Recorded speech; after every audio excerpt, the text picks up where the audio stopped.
वर्ग 3 जिल्हा परिषद प्राथमिक शाळा केलगाव. मी आज तुम्हाला जिजाऊविषयी 2 शब्द सांगणार आहे. ते तुम्ही शांतपणे ऐकून घ्यावे ही माझी नम्र विनंती. आदिशक्ती तुळजाभवानी, आदिशक्ती तुळजाभवानी, आदिशक्ती आदिमायेचं मांगल्य, आदिशक्ती तुळजाभवानी, आदिशक्ती तुळजाभवानी, आदिशक्ती आदिमायेचं मांगल्य वात्सल्य माणसाच्या पोटी जन्माला घेऊन येणाऱ्या राजमाता राष्ट्रमाता मासाहेब जिजाऊ, राजमाता राष्ट्रमाता मासाहेब जिजाऊ. उभ्या हिंदुस्थानाचं आराध्य, उभ्या हिंदुस्थानाचं आराध्य छत्रपती शिवाजी महाराज, छत्रपती शिवाजी महाराज.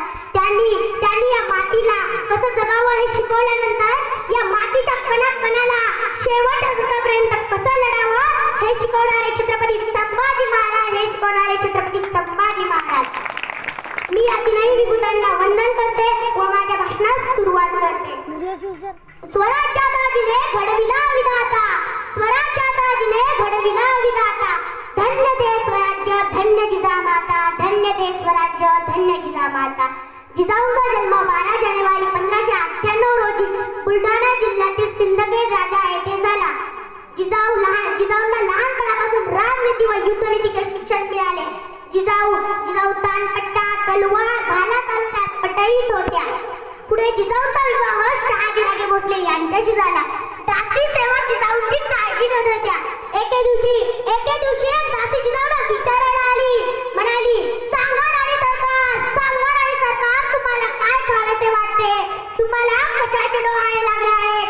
तेव्हा जिजाऊ ताड करून आणि म्हणाल्या आम्हाला भाला तानपट्टा चालवासा वाटतो, आम्हाला भाला तानपट्टा चालवासा वाटतो आणि वाघावर बसून मोगली राजवटींचा सामना करावासा वाटतो. मग सांगा अशा मातेच्या पोटी कोण जन्माला येईल, कोण जन्माला येईल. हिंदुस्थानाचं अखंड दैवत छत्रपती शिवाजी महाराजांना या वाघिणीने जन्म दिला, या वाघिणीने जन्म दिला. म्हणूनच महाराष्ट्रातील प्रत्येक स्त्रीचे चरित्र वाचलेच पाहिजे, तरच आपल्या पोटी कर्तृत्ववान पुत्र जन्माला येईल.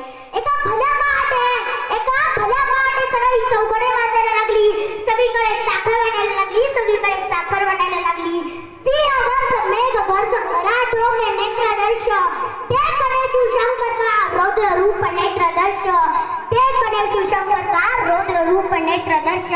हिंदवी के घर में चिंगारी गूंज उठी, हिंदवी के घर में चिंगारी गूंज उठी, तिल के दाल से किलकारी गूंज उठी, किलकारी गूंज उठी. शेरनी के कोख से बालक ने जन्म लिया, शेरनी के कोख से बालक ने जन्म लिया. शिवजी ने खुद का अंश वसुधा को बेच दिया, शिवजी ने खुद का अंश वसुधा को बेच दिया. शेवटी जाता एवढेच मिळेल